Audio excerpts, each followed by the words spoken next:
And welcome back to the North Shore Event Centre for the Under-19 National Championship men's semi-finals between Palmerston North and Canterbury. My name's Morgan Maskell and with me is Josh Davis. How's it going? Yeah, we're all right here. The crowd's starting to build today. So Manawatu went through pool play undefeated. Their closest game was a 6-point victory over Harbour V, 85-79. And on the other side, we're looking at Canterbury. They also went through pool play undefeated, and their closest game was a 5-point win over Wellington. We'll take a look at the two sides now. And we're seeing Manawatu side. They're led by junior Tall Blacks, Callum McRae.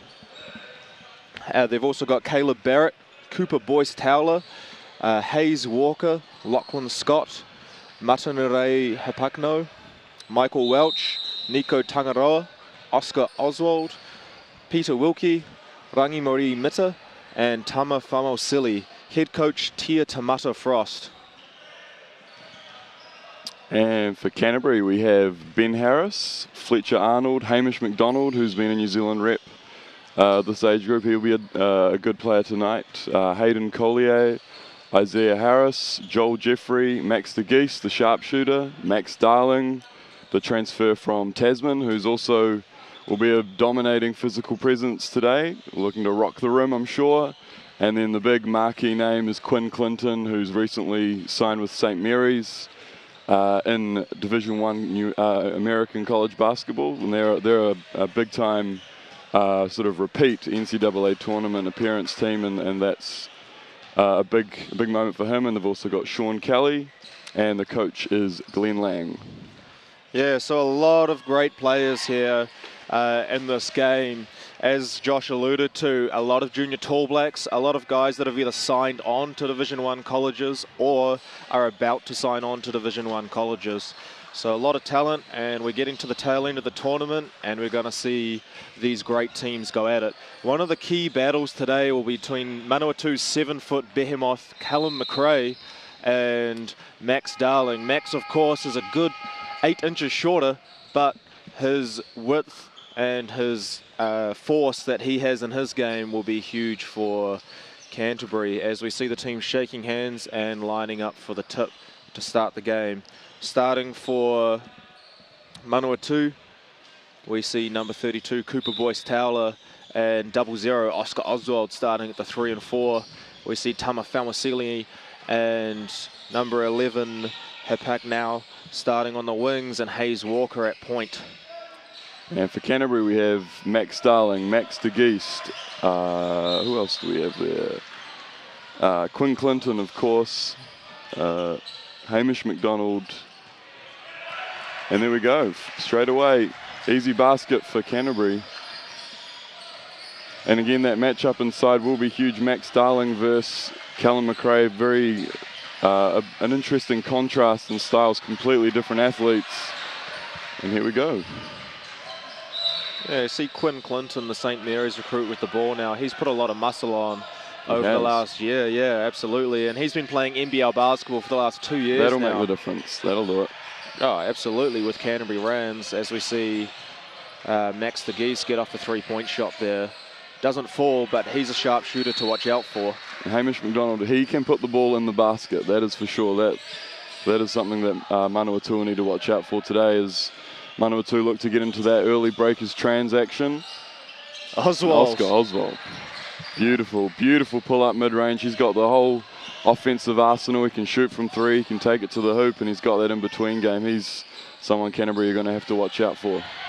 And we see now they've got a bit of a shuffle set going on. They set a middle on ball, and they can't quite get a clean jump shot off, but McDonald's so good that for him, he thinks that's a good shot where he can take that contested jump shot. And you see an equally contested jump shot. They're down there for Walker, but this is the skill level we're looking at. These players can really knock down those shots. Really, when you look at it, every position, there's someone who is an offensive threat. Hayes Walker has also been in and amongst the New Zealand setup as well, and he's liable to go up for big numbers. And you see Canterbury running shooters off a floppy set. They're looking at pin down screens on each side. And it allows Quinn Clinton, their point guard, to really just be in the middle and even perhaps get isolation on it, because you have to pay so much attention to their shooters. Yeah, and that just opens up the court for Quinn Clinton, and once he gets into the paint, he can obviously finish, he can distribute, and you have to be up on him and watch his three-point threat. He is a huge threat from the perimeter. Yeah, we just saw Oscar Oswald try and take it to the rack against Max de Geest. That's a matchup they'll look to exploit. Max for his shooting ability. Oscar will think he can take him on defense. They hit it out to Cooper Boyce-Towler for a corner three. Unfortunately, front rim, and Max Darling ends up with that rebound. Canterbury looking to initiate their offense. It'll be interesting to see what sets they run. Obviously not quite as big as Palmerston North. You have to watch out for that, though. He's playing at the 4 position, it seems, but he is liable to take those big players off the dribble, and that's something that Manawatu will have to watch out for, using that athleticism. Yeah, I mean, the scout on Max Darling is that you want to make him shoot. He might take umbrage with that he might want to take a few three-point shots, but his bread and butter is inside, whether it be big dunks, big blocks, or just finishes inside like that. And Canterbury coach not happy with that, but the referees adjudicated a moving screen on that play, which gives the ball back to Manawatu for them to set up their offense.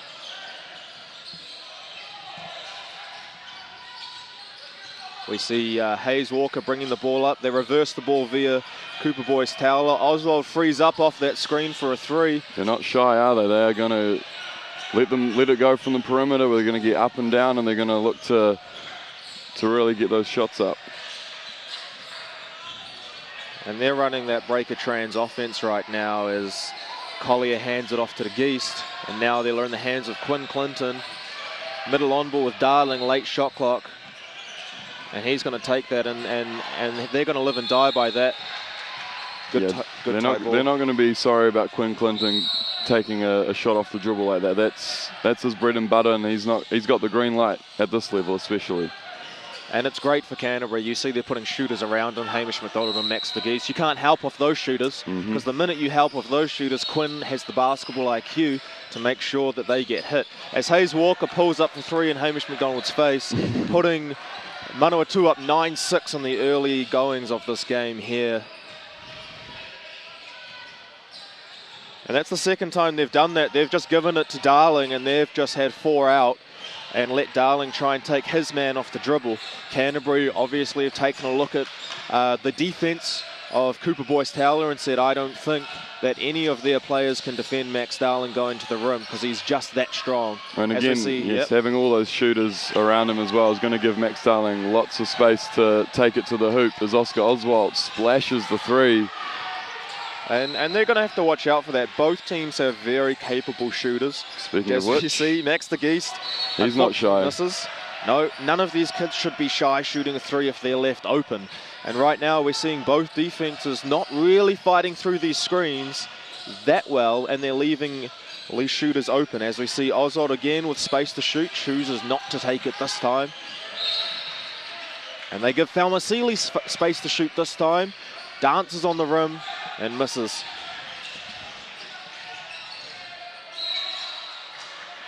That's an area of the game that Max de Geest will need to work on. He's one of the best three-point shooters you'll see at this age group in New Zealand, and if he can add that ability to finish through contact and around those rim protectors, that'll take his game to another level. Certainly that's the scout. And you get to this level and each player has an undeniable strength. And his is three-point shooting. He's one of the best in the country, and he's an elite three-point shooter. So they're going to look to take away his three-point shot and make him drive. It'll probably be about the team that can make their weaknesses work for them and that can make their strengths work for them, even in spite of a scout. As we see a huge block from Collier on Cooper Boyce-Towler. Great rim protection. We've seen Manawatu hit threes, but can they get anything going inside? Yeah, that'll be the difference. It's all well and good shooting those threes, but you need to get something going to the rim that opens up your three-point shooting, and they'll have to make Canterbury honest at the rim. Well, I really thought Max was going to throw that down there. That's something where he's capable of it, isn't he? Yes, we're going to see that today. That's why people will turn up to see Max Darling play. He can throw down on top of people, and he's exciting to watch. The offensive talent on display is formidable, and what you're going to have to see is which defense is good enough to take away the other team's strength. Right then, that was far too easy, to be frank, for Canterbury. Quinn Clinton enters the lane. There's no one catching, tagging or clipping Collier as he dives to the rim. Someone rotates late and then leaves Darling wide open, so the rotations weren't really quite there either. They've got to be ready to help the helper, especially with someone as intelligent as Quinn Clinton. He's going to make the right play every single time, and if you're not in the appropriate help position, he's going to make you pay for it.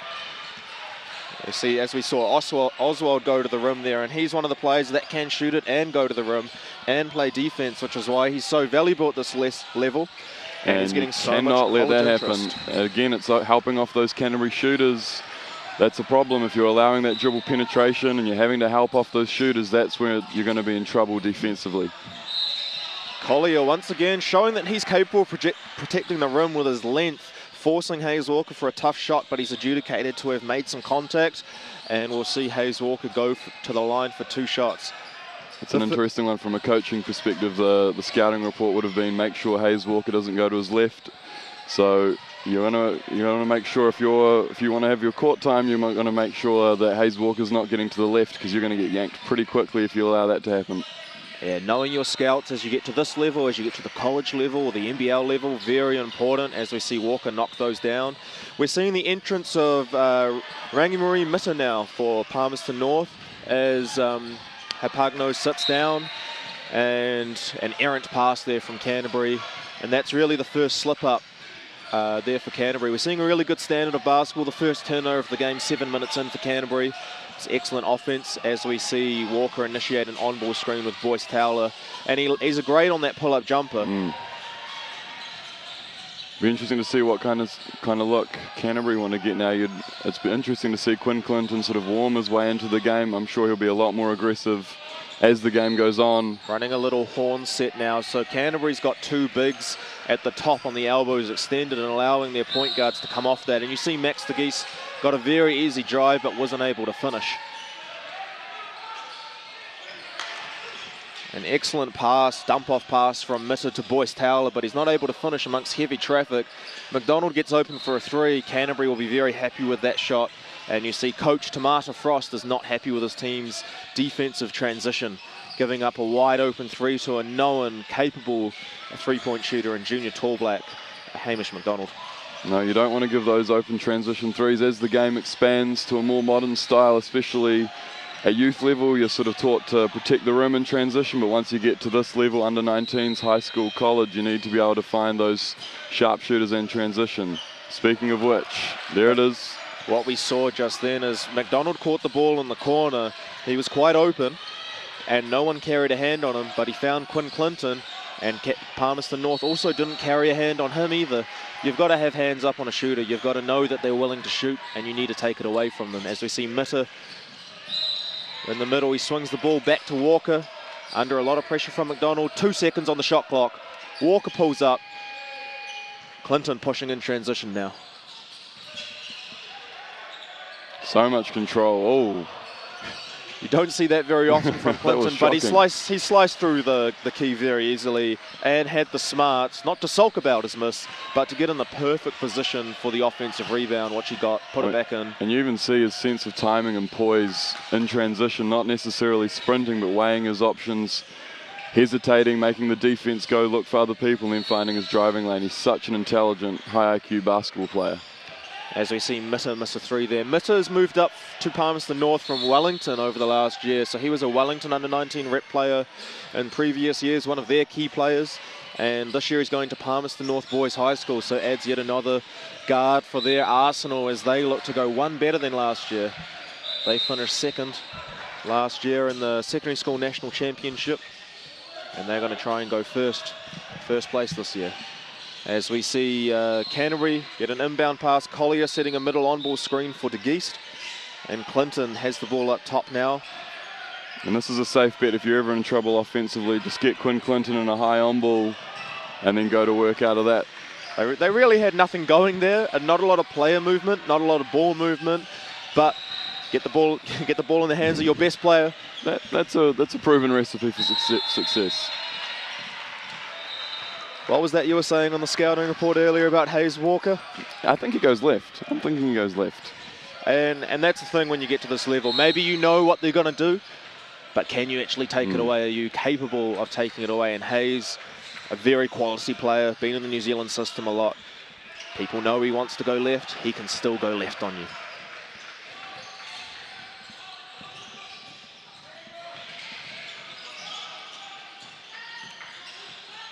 Boyce Taylor almost ensuring extra possession for Canterbury, which is vital in a game like this. But Max Darling showing his rebounding chops there as Quinn Clinton slows it down for one shot. Very good. I assume we'll get to see a high on ball here and then just see Quinn Clinton make a decision, or they're going to go ISO. He sees a matchup he likes with Lockie Scott, and he's going to take that and hit it. He understands the game of basketball, and that is a good thing for Canterbury. It certainly is. That's what you want in a point guard, someone who can see the court as they are a coach, and he found that matchup and exploited it expertly. And that's what it's all about. I mean, we're seeing more and more in the modern basketball game, a big emphasis on ball movement, taking good shots, which more and more we're seeing on the three-point line. But even at every level, isolation basketball, especially in the fourth quarter, especially at the end of quarters, still very important.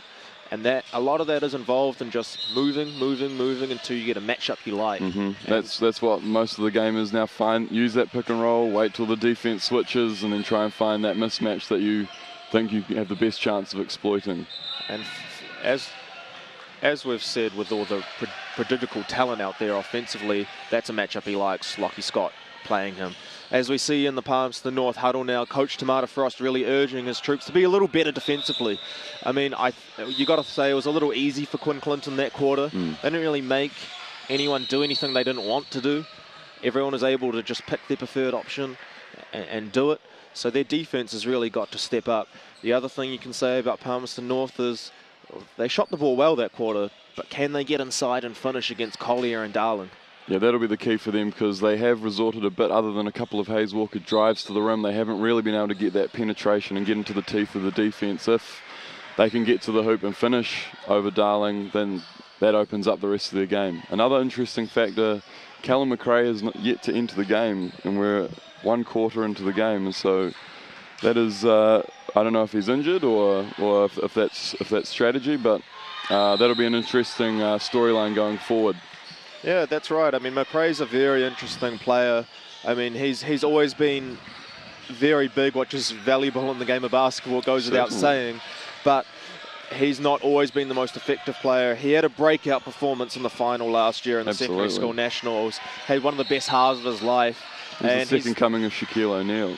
He's been going from height to height since then. He's been very effective against Australia for the junior Tall Blacks, and he will be a centrepiece of Palmerston North Boys High School this year as they look to go one better and they look to get become champions this year on their home ground. So yeah, very interesting that he's not been in the game. We've seen Cooper Boyce Taylor and Oscar Oswald have the majority of the minutes at the 4 and 5, and at some point they'll need a rest, and they've got a junior Tall Black big on the bench, so they're probably capable of giving them rest. Yeah, again, it will be interesting to see if that is a matchup decision. Maybe they don't think that he matches up well with the pace of Max Darling, or potentially just another factor we'll have to see as the game goes on. But Coach Manawatu will have to be happy that he got a stop immediately out of that first quarter, and it seemed to be pleading for a lift in that defensive intensity, so he must be pleased to get that first big stop of the quarter. McRae is becoming more and more mobile, and he's got many D1 school chasing him because 7'2" players don't come around all that often. But he's still maybe not adept at playing players like Max Darling in a man-to-man, and Manawatu are playing a man-to-man. But he definitely has proven, that's as a great 7-foot pass player, from Max de Geest there. He's proven in the middle of a zone. And if they ever wanted to go zone, maybe that's why he's not useful, because going zone against Max de Geest, Hamish McDonald and Quinn Clinton, maybe not their best option. So that's possibly another reason why we haven't seen him in the game, as Oscar Oswald goes to work in the low post. And again, we talk about finding those mismatches. Again, if you're a perimeter player who has that ability and that size to bang in the paint against a smaller guard, that's another way you can exploit those mismatches, which Oscar Oswald really did quite well and quite easily on that last play. Quinn Clinton with a Kevin Durant, James Harden-esque rip-through move right there. He's wily. He's very wily. For almost no other purpose to say, hey ref, this guy's fouling me. Max de Geest sets a flare screen. Hamish McDonald goes to work, takes it right at Cooper Boyce Towler and gets 2 points there, extending Canterbury's lead to 5 right now. The score is 24-19. Yes, and again, that seems to be the difference in the game at the moment. For Manawatu, Hayes Walker is the only one who's been able to really get to the rim, and Canterbury have managed to get 3 or 4 guys getting good penetration. Oh wow, that is a great pass from Quinn Clinton. That is excellent vision to a shooter, and that is exactly why he's been playing National Basketball League for 2 years. That's why he's signed up to St. Mary's Gales next year. You have to be a high IQ basketball player to get signed by Coach Randy Bennett of the St. Mary's Gales, and he's proven it there. Incredible passing vision, incredible peripheral vision to find that open shooter in the corner. And that's an important point for all New Zealand guards. So any young guards watching, you know, New Zealand guards aren't always the most athletic or the fastest compared to the American guards when we go over there and play college. But if you can be the most high IQ player, if you can dissect an on-ball screen, if you have vision off the floor and can play defense, man, there's a place for you as a basketball player. And again, we just saw in that last possession, Quinn Clinton getting whatever he wants, and those biceps do indicate that he has been playing against men for the last 2 years in our National Basketball League, and that's the huge difference I've seen in his game. His ability to use his physicality there has been really good. As we see Max Darling get wrapped up to avoid an and one foul. And that's a smart foul. I mean, you don't want to give up an and one. You're fouling someone. Don't give them an extra point. Make them earn it from the free throw line. And I mean, we're not really seeing, as you said, Palmerston North get any deep catches. All their inside looks are through offensive rebounds or drives. So their style would almost have to change a lot to have Callum McRae in the game, who would be predicated on deep catches rather than drives.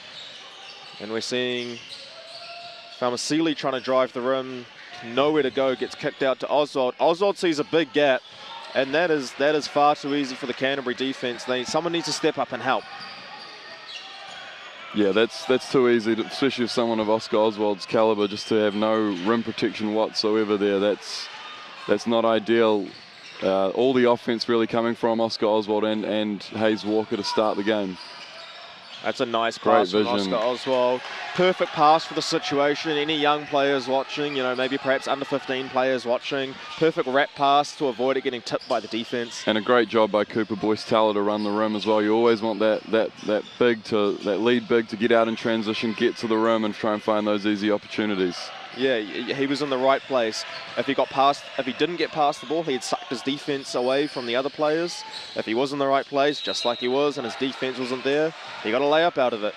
Hayes Walker, Falmasili driving there.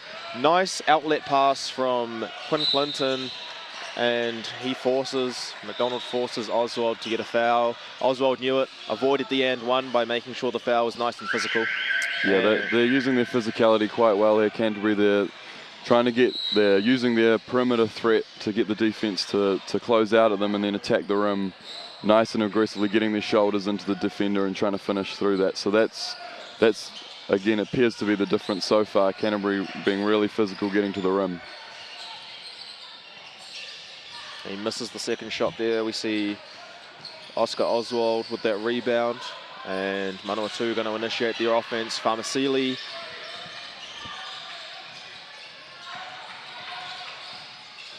And Hayes Walker going left, easy as you like. And the deceleration is a really important skill. And there's been some great articles this year on James Harden's deceleration.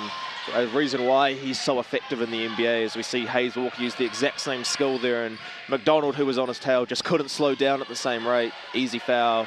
And these free throws for a player like Hayes Walker are easy money. Automatic. To bring the lead down to 2 or 3. Yeah, and again, it's not always about the speed, it's about the change of speed. You're able to hesitate, use your wiles and your guile to get to the rim and try and expose the defense. It's not always about just going full bear towards the rim. And we see Hamish McDonald and Max DeGeese coming off pin-down screens now. Shooters coming off pin-down screens is money for Canterbury because you have to respect those shooters, and it leaves Quinn Clinton isolated one-on-one at the top, and it's a great offense when you've got the players who are skilled enough to have the gravity to draw the defense out. Again, yeah, it is about those shooters and their gravity, pulling away the help defense, and opening up those lanes as we see a great left-handed finish again from Lockie Scott. That scouting report again. And a bit of a wild layup attempt from Harris there. As we saw Lockie Scott just get a left-hand layup, and again, it's about knowing your scouts. You know, Lockie Scott's a left-handed player. He initially went right, but straight back to his left. Another three-point shot there from Hamish McDonald, and a great subtle kick-on pass from Max de Geese there. He saw the floor before he caught. He knew what to do. Before he even caught, he knew he was going to kick it on to Hamish McDonald. And the pass went right to the pocket. Very underrated skill, but very important if you want open three-point shots. Starting to see the floodgates open a little bit now on the scoring, and it's probably going to be a battle, it looks like, of which defense can step up and actually get stops.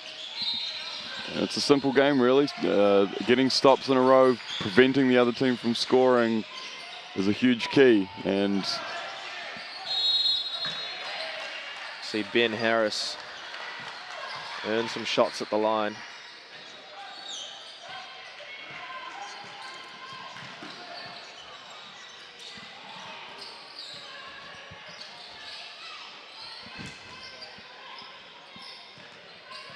And we go to the line for two here.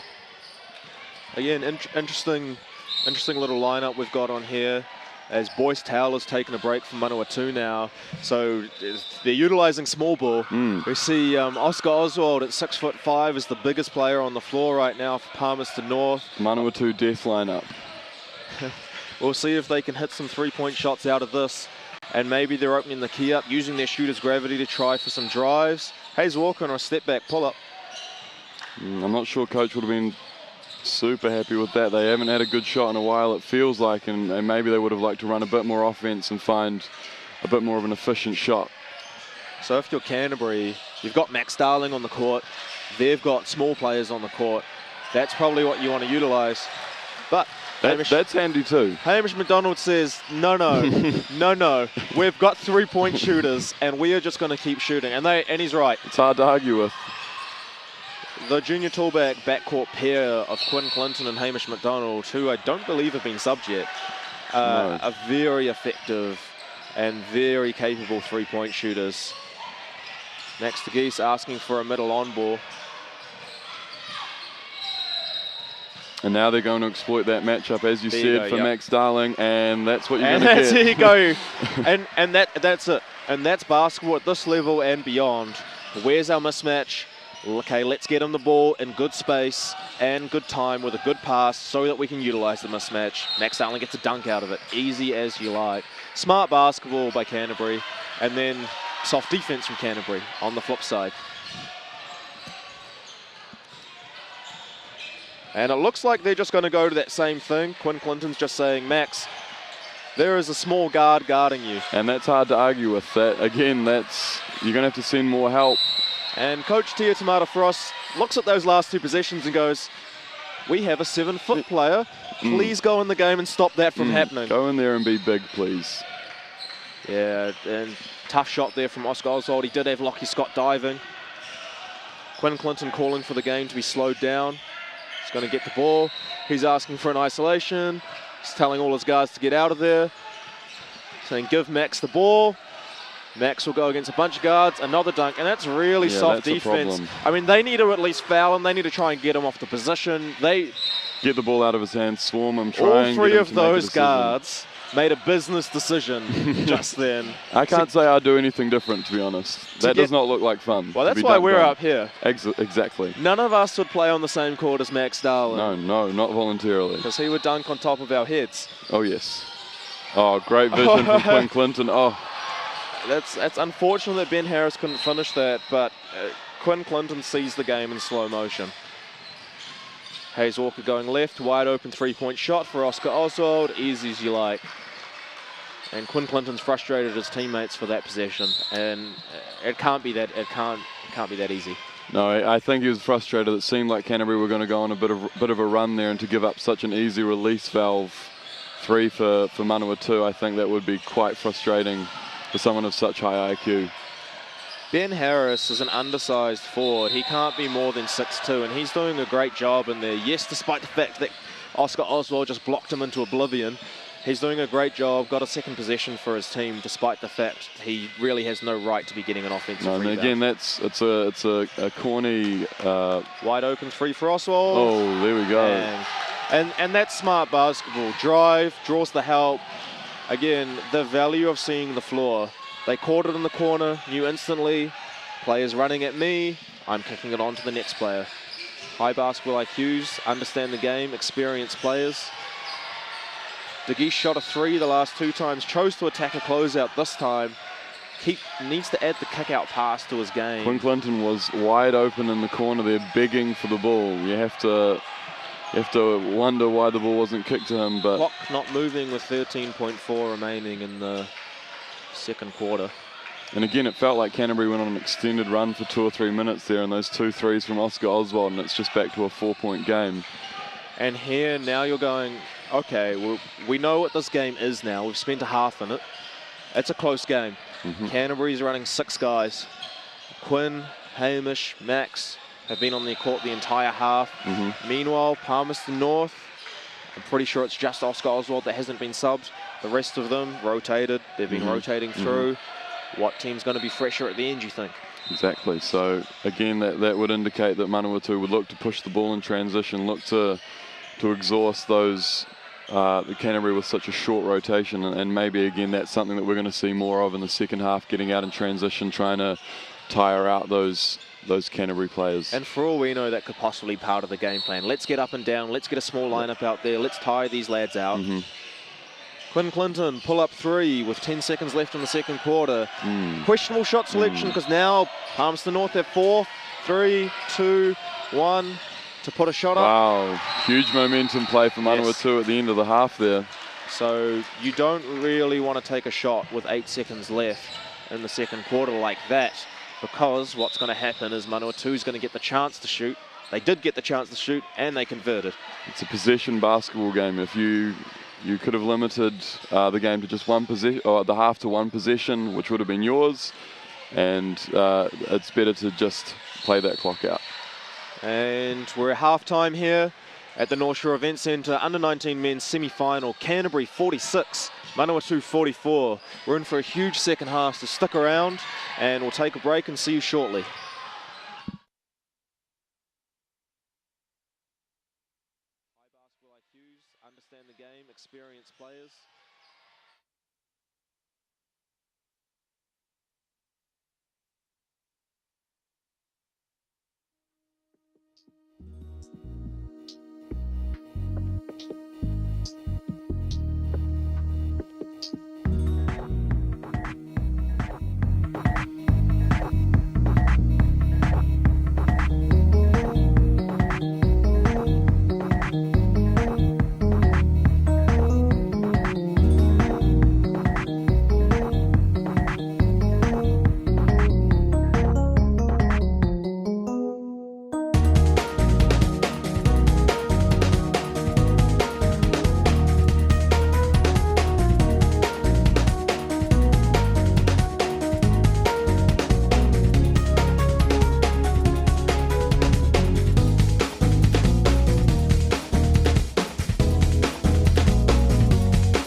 We're here to select the under-17 New Zealand boys team for 2017 to qualify for the World Championships. So, fantastic opportunity for the boys. And when we step on the floor, okay, we're in the grammar gym, you're competing with each other. When we walk back over the road, you guys are boys.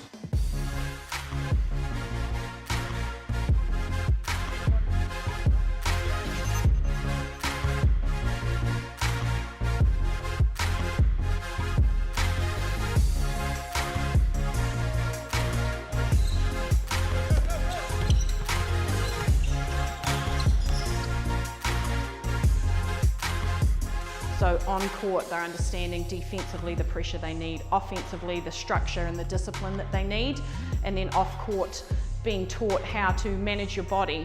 So some of the conditioning things that we're going to have a look at are about how you train yourself for basketball using conditioning that is based around one leg. Big thing, obviously, we're looking for good skills. Offense, can you shoot it, can you dribble it, can you pass it? We're going to hang our hats on defense with this squad. Can you slide in front of your man? Can you communicate? Can you finish a position by making a hit and boxing someone out?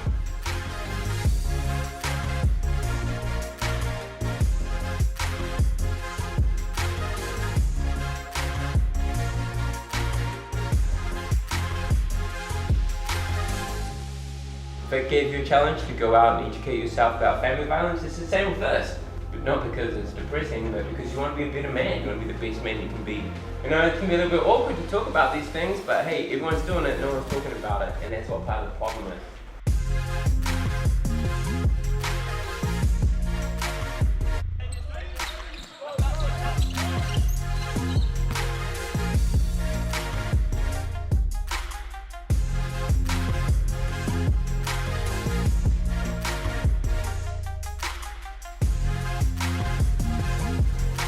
Going into Asia and the new qualifying system, you know, we've got to make sure we get the right team. There's so much talent in New Zealand basketball at the moment. Giving them the opportunity to come into camp for 3 or 4 days, compete against each other, really prove themselves, it's really vital at the moment.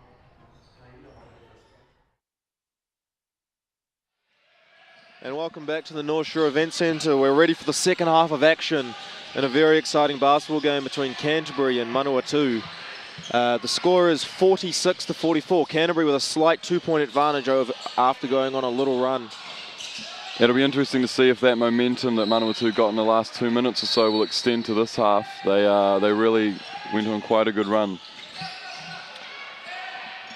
A lot of ball movement from Canterbury now. Oh, an errant pass from Darling. Unfortunately, neither team's had a lot of slip-ups like that. We've been throwing errant passes. But there's another one from Canterbury as we see Hayes Walker initiating the offense with a handoff to Oswald. Kick on to Farmasili, and Mitter is wide open for 3, passes it up, but Walker will take that. Unfortunately, an air ball. Again, Quinn Clinton in transition, that's dangerous. He has that ability to find the shooters. He sees the court. It seems to be in slow motion for Quinn Clinton, and he made the right play yet again in transition. Yeah, definitely the right pass, and De Geest's skill at getting his feet set and shooting the ball is excellent. If he was only half a metre backwards, would have been worth an extra point. Yes, but again. Can't doubt his shooting ability. No. Can't doubt Quinn's passing ability as the ball's back in his hands. Looking for a horn set here. 2 shooters in the corner. Quinn's coming off Darling's screen. Darling will dive. Collier will pop. Collier open at 3, but clearly not a 3-point shooter, so not looking to take it.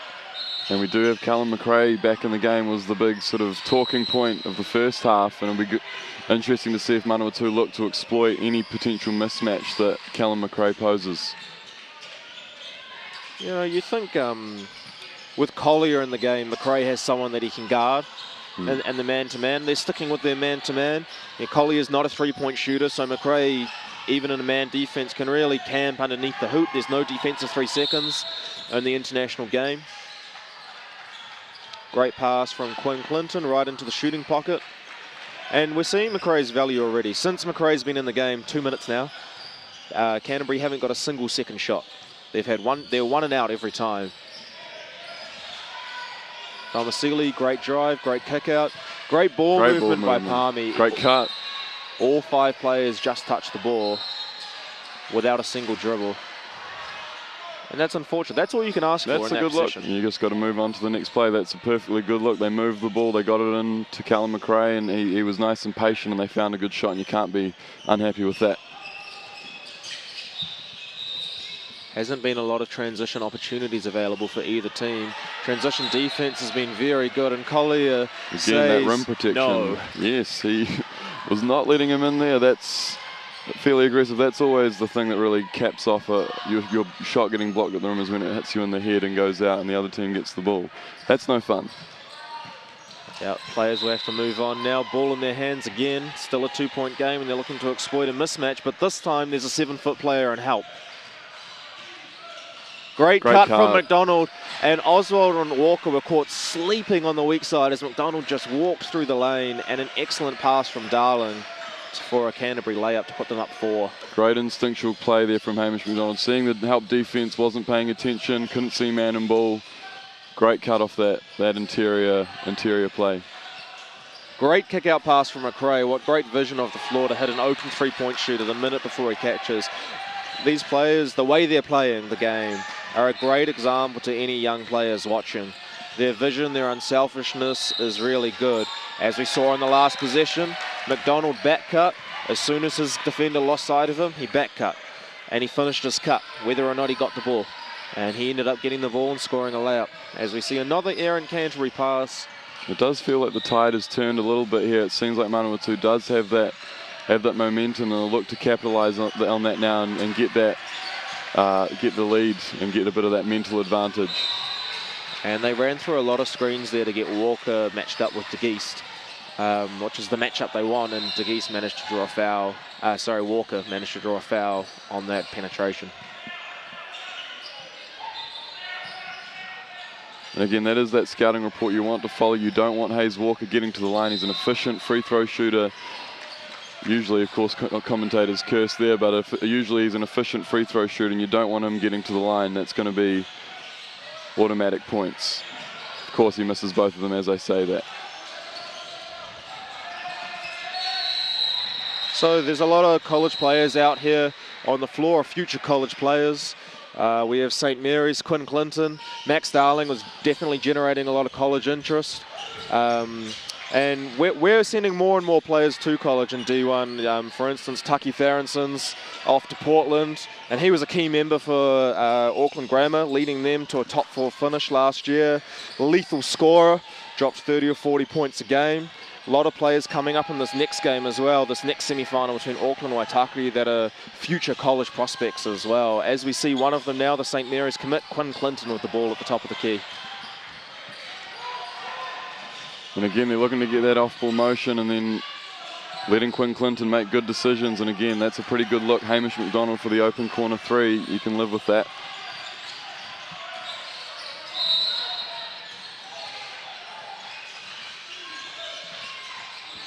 Great little drive.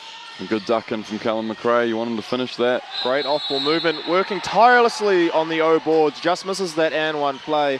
But I tell you what, since he's been in the game, you're right, the tide has really turned. His impact, I mean, it's a simple game. If you're 6 foot tall, it's very hard to get the basketball in the basket when there's a 7-foot player standing in front of you. It is. That's sage advice, incredible coaching advice from Morgan Maskell. But yes, size matters, and it has definitely impacted the game heavily, Callum McRae's introduction to the game, especially not just his size, his ability to make those decisions in the paint, draw defenders, make the intelligent pass. It's a huge factor in Manawatu being able to take the lead now. At its core, this is a possession game, and neither team's throwing that many turnovers, but the difference we've been seeing is that Canterbury haven't got any offensive rebounds since Callum McRae's entered the game. And what we just saw was Callum McRae get his own offensive rebound many times before getting free throws. And Canterbury look all sorts of out of sync on the offensive end. In the first half, we really only saw one occasion where just an errant pass led to an out-of-bounds turnover. We've seen 3 already halfway through the third quarter. And you have to wonder if those minutes that the guards are playing for Canterbury may be starting to affect them, their legs, their mental fatigue may be becoming a factor on those few turnovers they've had to start the half. Yeah, Max Darling as well. He's been in there the whole time. You know, they're a little later to closeouts now. And so here's the difference. Manawatu are getting offensive rebounds now. They're getting second possessions, and those extra possessions are extra shots. And if they can have 20 or 30 more shots at the end of the game, they're probably winning. As a great verticality from Mitter. That's excellent, and McDonald had nowhere to go. And Manawatu currently up 51-50. First lead in quite a while.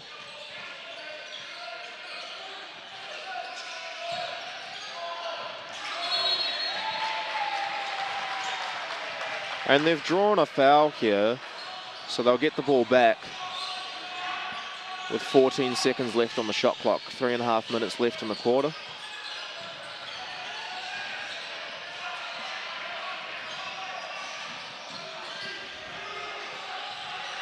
Oswald with the ball at the top. And Canterbury seem to be in a 2-3 zone.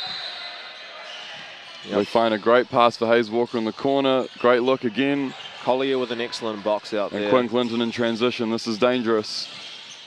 Great defense from Oscar Oswald. Again, great verticality at the rim. Great job from Manawatu being nice and vertical, not giving the refs a chance to call him for a foul. You know that you're good at verticality when you have a rep for it.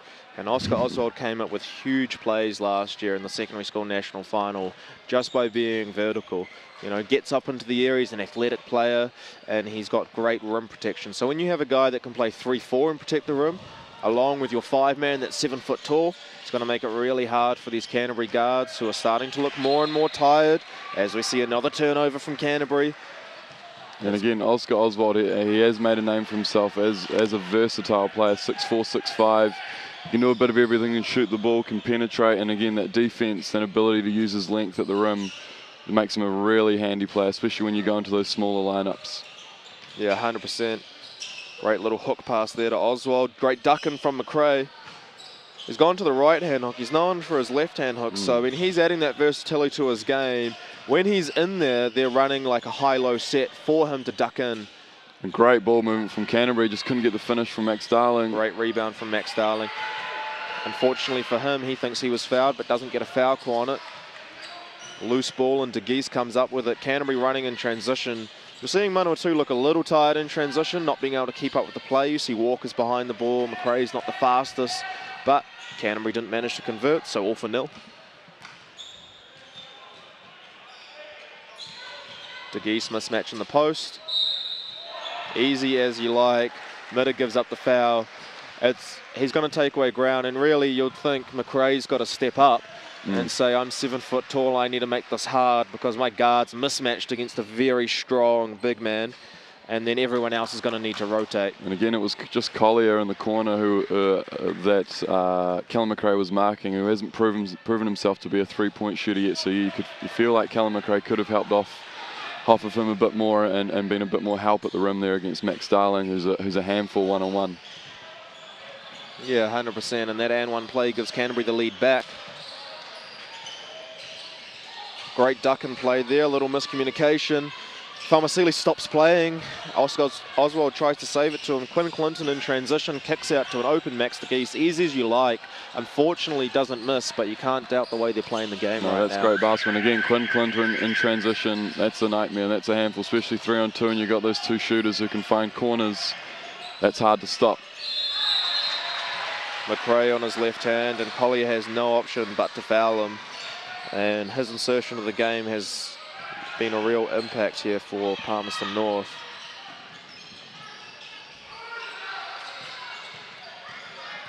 As we see Boyce Towler, interesting rotations from Manawatu. Their players are sitting for a long time and then they're out there for a long time as well, which may counteract the fact that Canterbury's players have been out there the whole time, because you've also got very tired players out there.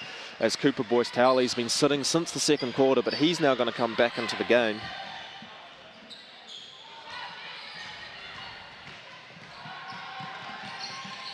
McRae misses that one, and it is a 2-point game. It'll be interesting. Canterbury want to get a really good look this time down. They've had a bit of a scoring drought recently, and that's a contested mid-range shot is the opposite of that. Yes, that's not ideal. That's a bit of a coach kill, especially that early in the shot clock. You can get that shot at any time. They probably would have liked to have moved the ball a bit more, reversed the defense, and then look for a bit more of an efficient shot. To their credit, the teams are shooting the ball very well. Manawatu shooting 44%, and Canterbury shooting 40%. All right, so these teams are shooting the ball well. Canterbury put up 18 three-point shots as well, you know, and that speaks to their personnel. Max De Geese, Hamish McDonald, Quinn Clinton. And it's been a really great basketball game. Competitive on the rebounds, 31-28, very tight battle. And turnovers, 5 for Manawatu, 6 for Canterbury. That's excellent. That is at a youth basketball level. That is quite good looking after the ball. And it speaks to the players that are out there. A lot of these players will be hoping they can go to the United States, play some Division I college basketball next year. Got some very experienced players. They've played in multiple national tournaments, both for schools and reps over the years. A lot of these players have been in Canterbury sides that came 3rd at under-17s last year, 3rd the year before that as well, 4th at under-15s in 2014. Very experienced group. This age group came 2nd in 2013 at under-15s, where Quinn Clinton, despite being on the losing team, was MVP of the tournament, putting up near triple doubles in almost every game. It's a very experienced side that's been around for a long time. Oh, and interesting, they've called a shot clock violation before Quinn Clinton was fouled, and that's something that Canterbury aren't too happy with. Getting Quinn Clinton to the line, that's what you want. And Falmasili puts up a prayer, and that doesn't go. So we're at the end of the 3rd quarter now. Canterbury's maintained a slim advantage, 53-52. And what we've seen is Canterbury's experience, but the reason why this game is great is that their opposition's experience as well. We're looking at the Manawatu bench now. These players have been around for a long time. We've alluded to the fact that last year Palmerston North Boys High School, which comprises most of these players, were in the final, narrowly losing to a miracle buzzer-beating shot. Palmerston North won the Under-15 National Championship in 2014. And they've been in the final in 2016 as well in under-17s, involving all of these players. So again, both of these teams been in lots of finals, been in lots of tournaments, played at the highest levels, New Zealand's, reps, club, school, and so we're going to see really good basketball in this quarter. It's great to see that level of basketball, especially seeing when you have these young players who have that veteran presence. They've been in big finals before. They're not afraid of the moment. They're used to being in big games, and that leads to the high standard of basketball that we've seen so far this evening. So we're starting to see tired players now, possibly going to revert back to their norms. Canterbury's going to look to shoot a lot of threes. Can Palmy stop it? Hayes Walker's going to try drive left, pull up off the dribble. Can Canterbury stop that? We've also seen not many fast break transition opportunities were available in the first half. A lot more were available in the 3rd quarter. As we saw tired players, game open up a bit more, more scoring opportunities early in the 1st quarter. Very hard for both teams to drive. A little bit tired, a little bit slower to rotate and help, but easy to drive now. So it'll be a very interesting game to see which team's defense can step up and stop the other. Yeah, and again, this is where that veteran experience will come into play. Quinn Clinton, again, having played at multiple levels of basketball, he's an elite player in terms of his experience and his IQ. And again, those Manawatu players who have lots of experience in big games, like you said, national rep tournaments and high school level. So this is going to be a great quarter of basketball. So all the best players on the floor at the start of this quarter. Oscar Oswald leading Palmerston North with 15 points. Hayes Walker also on 15. Hamish McDonald leading Canterbury with 19 points, closely followed by Max Darling on 16. And the man with the ball now, Quinn Clinton, he's on 11.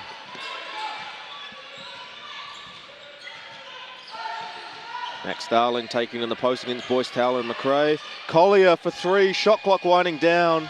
And that is one of his first 3-point shots of the tournament. He had to take it 1 second on the shot clock. Nearly win him. You always love that as a big man when the shot clock's winding down and you have no choice but to shoot. Your coach doesn't give you the green light. Usually you get to chuck up that big 3 at the end of the shot clock. Shoot, Coach. I had to. Exactly. It's great.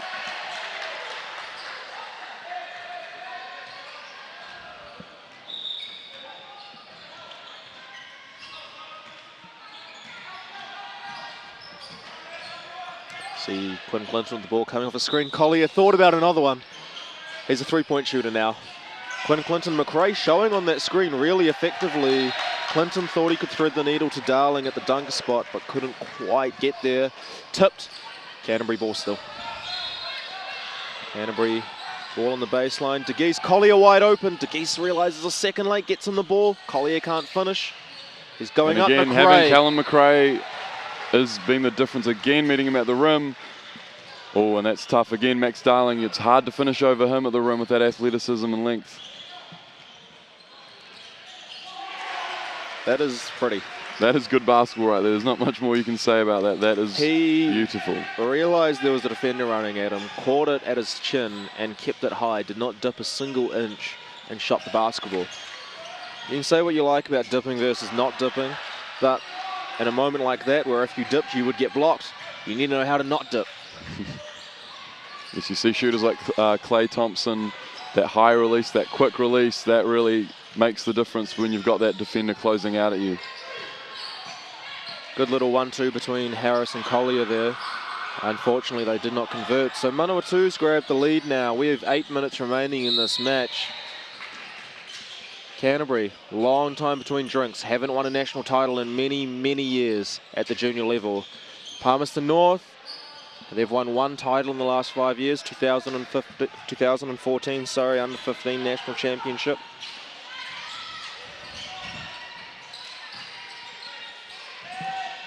As we're seeing the effects of the fourth quarter now, the incredibly stagnant Canterbury offense right now. All players standing in one spot, watching a player with the ball move. That's not effective for them. McRae is doing a really good job showing on screens as well. And there have been other times where the ball's been stagnant, and what did we say they should do? Give the ball to Quinn Clinton. That's a good strategy in my opinion. Yeah, that's tough. You can't do much more on defense, having a hand up in his face, having to double pump to get the shot off, and he nails it in your face. You just got to move on to the next one. Can't get too down about that. Farmasili with the ball, 3 seconds on the shot clock. Gives it to McRae. McRae with a nice mid-range jump shot. Given his impact, it's surprising he sat out the first 18 minutes of the game. Yeah, you have to wonder what the story is. Maybe carrying an injury, maybe some sort of disciplinary thing. I mean, it's hard to know. It's just very obvious the huge impact he's had on the game since he's been out there. We're seeing, though, Canterbury have had good results going to that Darling low post deep catch, and he's been able to get a shot off because he has a freakish wingspan. But the 7-foot player, Callum McRae, needs to step up instead of trying to reach from where he's standing. Force Darling to kick it out somewhere. Force him to kick it out to your man, Collier. See Darling missing the first. Showing a lot of faith in Darling by not having anyone line up for the free throw. Yeah, you got to admire the confidence of that one. Yeah, he rewards their faith by hitting it and gives Canterbury a 2-point lead now, 60-58.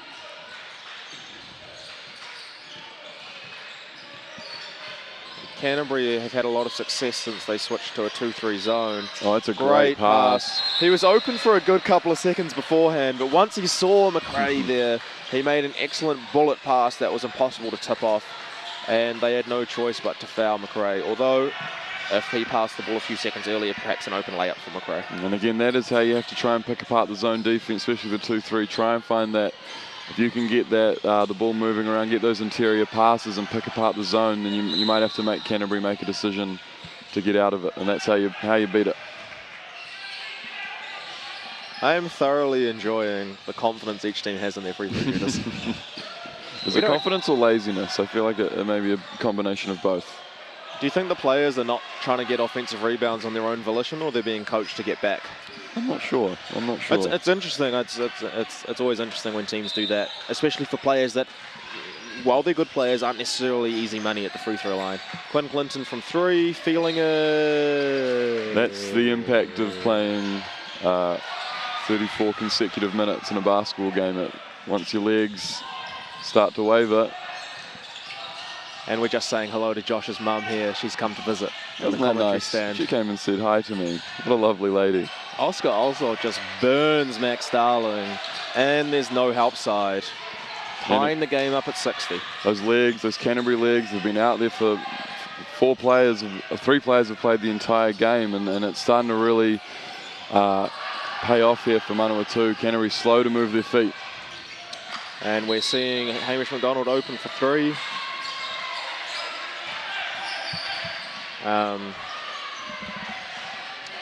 Misses that, unfortunately. So game all tied up, 60 each, 5.5 minutes left, and they dump it down to McRae against Collier in the low post. No help available. Ooh. Nice spin move. Takes it to his weaker right hand. It's good to see because, I mean, in years past, McRae's been heavily reliant on his left hand, and the easy scout has been, make him go right. And he's showing the inclination to go right, which there's going to be serious trouble for people, not only in secondary school nationals, not only for the under-19 world champs coming up, but for colleges next year and whatever else his future holds. Well, that shows a real desire to develop as well, being keen to work on your right hand. Your weak hand is one thing, but actually going out there and using it in games, trying to get better, that shows a keen urge to develop. Yeah, 100%. Quinn Clinton has the ball now. Famasili with him on defense, running that horn set again, and Hayes Walker, good hands, just tips the ball and causes Quinn Clinton to lose the grip on a shot there.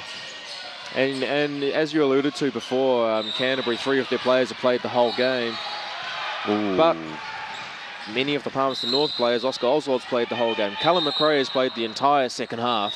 Tama Famasili's been out there a little while. Hayes Walker's been out there most of the second half as well. You know, they're relying on their players. Not a lot of rotating going on here. But as we said at the beginning of this quarter, it's going to come down to whose defense can get it done. Again, it's very easy for us to talk about the rotations from up here, but you will be inclined to try and have your best basketball players on the court playing basketball. That tends to be a sound strategy. So again, it's easy to say for us. Yeah, that's 100% right, and you can see both coaches believe right now they have their best 5 players on the floor.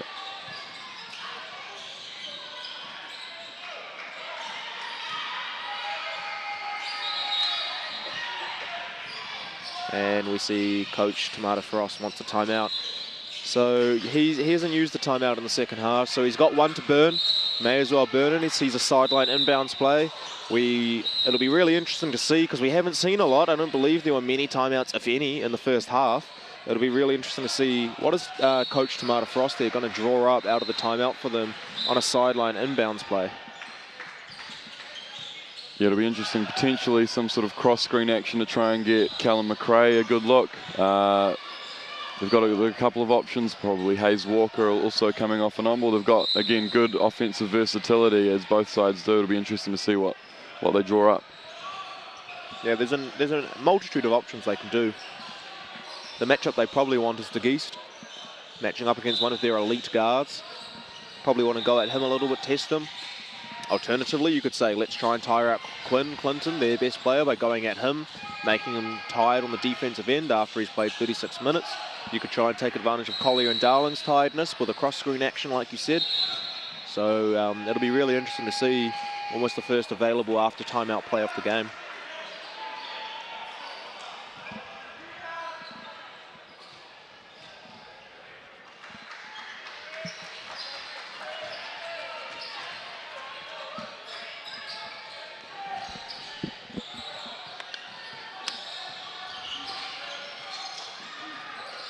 Here we go, and Canterbury defense has just fallen asleep, and they had Oscar Oswald for a wide open 3 out of a timeout. That's unforgivable from the Canterbury players. They were really fortunate that 3 wasn't buried there. So that was probably the messiest sequence of play in the game.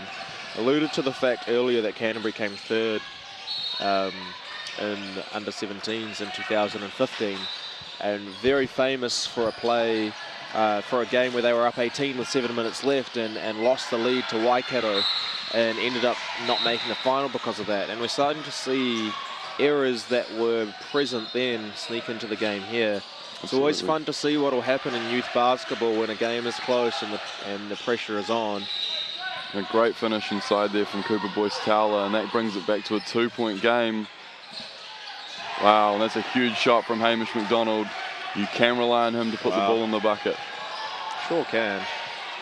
And we're seeing Oscar Oswald and Hayes Walker. They've played the whole game. Walker gives it to Oswald. Great offense. Oh, and great help. I mean, that is a folly that a lot of young players fall into. I was open. I've got the ball next to the hoop. Now I'm not open. I'm still going to try and shoot it. You know, he should have just kicked it out, and probably there were some shooters open. Speaking of shooters open, unlucky. Yeah, they dodged one there, Manawatu. I mean, with less than 3 minutes left, to get an 8-point lead on that shot would have been huge for Canterbury. Instead, 5-point game. You want to get a really good look here. And this is a good way to go about getting it. Great cut. Great cut from Walker. Great step through. Excellent. And Canterbury are asking for a timeout here. Not sure if they're going to get it. Yep, there we go. So they do get it. So again, it's the timeout to burn. All right, so they'll still have 2 timeouts in the last 2 minutes. So the ball will be in the backcourt for Canterbury. But obviously, if they can get a score and a stop, all of a sudden they've got the ball with about 1:40 left. Up 5. You know, so right now the score is 67 Canterbury, 64 Manawatu. And it's a good opportunity as well, this timeout that Canterbury's taking for Coach Tamata Frost to draw up the next play for Palmerston North as well. So on the run, here's our next offense, here's the look we want. It's a score and a stop is vital for each team right now. If Canterbury get it, they're in a very good position to win this game. If Palmerston North get it, all of a sudden, anybody's ball game. Yeah, and they're getting a lot of good looks off those penetration passes to Callum McRae at the moment, and then getting good cuts to the rim. So you'd have to think that would be a good option for them, even if it's just to play out and find options for other people. Getting it inside to Callum McRae has really worked out quite well for Manawatu this evening. Exactly. Looking at the live stats now, you can see Oscar Oswald, Hayes Walker played the whole game. And why not? Oscar Oswald, 19 points, 6 rebounds, 3 assists. Hayes Walker, 17 points, 8 rebounds, 6 assists. And then you have Canterbury's best player, Quinn Clinton, the triple-double, near a triple-double, 16 points, 10 rebounds, 8 assists. They get it. Wow. They leave Quinn Clinton. That is not the look you want to give up. For 3. And Coach Tamata Frost is not happy with his team. And why not? You cannot leave Canterbury's best player and known marksman wide open for 3. Very stagnant offense right now from Manawatu. Other than Walker's Cup, they're not much on. But you're seeing McRae's impact. Since he's been in the game, he's been a force for them. And again, you don't want him stepping back to that left-hander, done well, forcing him to his right. Reading that scouting report like we alluded to earlier, but that time they let him get back to his left hand, and that's where he's so dangerous. Running that breaker trans now, McDonald comes off.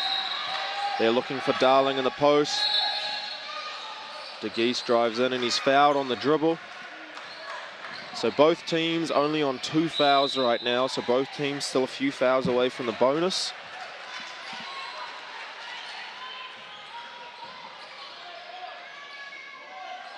Yeah, Callum McRae has 10 rebounds since he's entered the game. Going to run a horn set for Quinn Clinton, put the ball in his hands, let him make good decisions, and that's a phenomenal pass. And that's a huge shot from Hamish McDonald. Put the ball in your best player's hands and let him make decisions. That's a foolproof way to get yourself an easy basket. Yeah, and that's exactly why St. Mary's have signed him. Surround him with great players, he'll find you. Great take from Hayes Walker. Seeing great players make great plays right now. 5-point game. A stop here with less than a minute to go is crucial. So for crucial. If they give up a basket here, they're perhaps done. Horn set for Quinn Clinton. McRae showing hard, doubling the ball. He's fine, Darling. Great high-low, great kick out, ball movement. Great basketball. Oh, so unfortunate. That ball deserved to go in. That was some phenomenal late-game basketball that you don't often see anywhere around the world at junior level. Oswald. Oh, it's not what they really needed to score there. As the backside read on that, open for 3 on that right wing. Unfortunately, Boyce Taylor just couldn't handle that pass from Oswald. And what do you do here? 33 seconds. Do you foul? Do you play defense? You're going to have to try and get yourself into the bonus, I think, with a few fouls there. Get up to that 15 foul, maybe start to trap before you get a quick foul. It's an interesting decision the coaches have to make here. And it's a real killer, having to foul a team that's so good at foul shooting. Yeah, you're trying to funnel the ball potentially to either Collier or Max Darling. If you're Manawatu, you want to be fouling those people. Everyone else, Max de Geest, Quinn Clinton, Hamish McDonald, those are all excellent free throw shooters. Counterpoint. Max Darling, 3 or 4 from the free throw line this game, 75%. So he's probably a little offended by those remarks. And he has every right to be. That's a great point. Whereas Max de Geest hasn't shot a free throw yet. Quinn Clinton hasn't shot a free throw yet. And Hamish McDonald only shot 2 free throws so far. Is 1 of 2 and is a known marksman, though, a great 3-point shooter. He's proven me right, finally. It's only taken the entire game, and I've said something that's made sense. Thank you, Hamish McDonald. Great job. And we have a timeout for Manawatu now. And you're in a bit of a desperation situation. You're starting to... Yeah, seven points is a 3-possession game. Yeah, you're starting to think about needing multiple threes here. You probably want to get something aggressive going to the hoop, nice and quick, and then look to trap out of that and see if you can generate some turnovers, because you're in a pretty dire situation when you think about the possession game left now, down 3 possessions.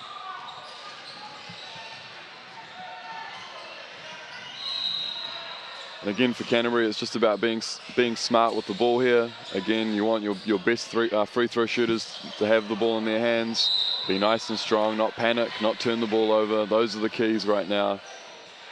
Just be safe with the ball, safe and smart with good composure. Yeah, that's right. I mean, up 7. I mean, that was a huge make from Hamish McDonald there.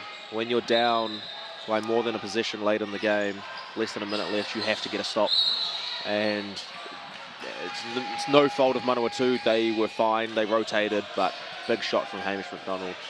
And then big free throws from Hamish McDonald. Obviously looking for a 3-point shot there. They're positioned 2 bigs on the elbows here, so you wouldn't be surprised if they were looking for a through-the-gate play for Hayes Walker.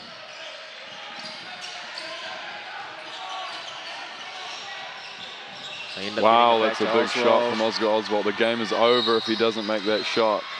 That's huge from distance to keep his team in the game. Well, so that is a 4-point game now.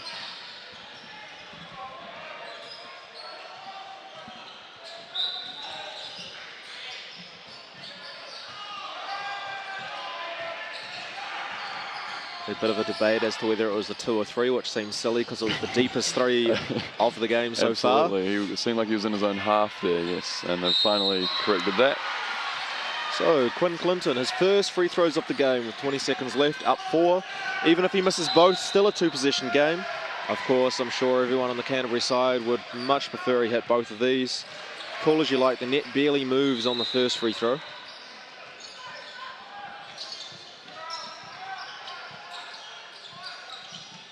And he hits that second one, and Coach Tomato Frost will use his final timeout, down 5 with 20 seconds left.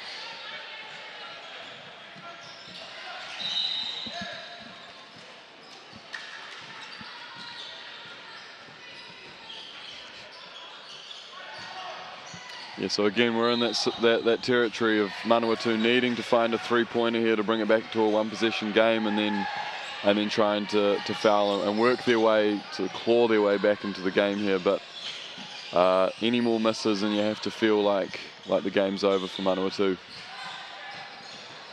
Yeah, absolutely. I mean, they're in a pretty tough position. I mean, as great as Oswald's miracle 3 is, we're asking for at least minimum 2 more miracle 3s. Best of luck. Canterbury know what they need to do. And Canterbury even have 3 fouls to give if they really want to play that game as well. You don't feel like Canterbury would risk that any 4-point play situation, so they'll be nice and conservative, you have to think. This is the 3rd after timeout play now for Coach Tomato Frost. First one, Canterbury's defense was asleep. It was just a basic pass to Oswald for a 3. Second one, Walker didn't get that look they wanted. This time Walker's got it, Famasili, and that's an air ball. And that will just about do it.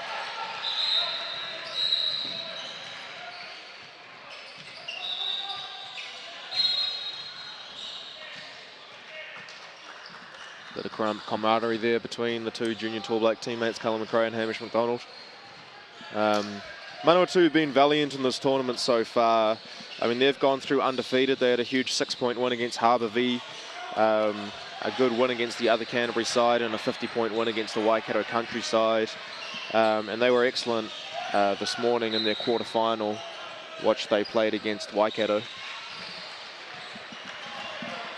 Yeah, now once it's back out to that 3-possession game, that's just about it. Out of timeouts, you're in a pretty dire situation. It seems to be.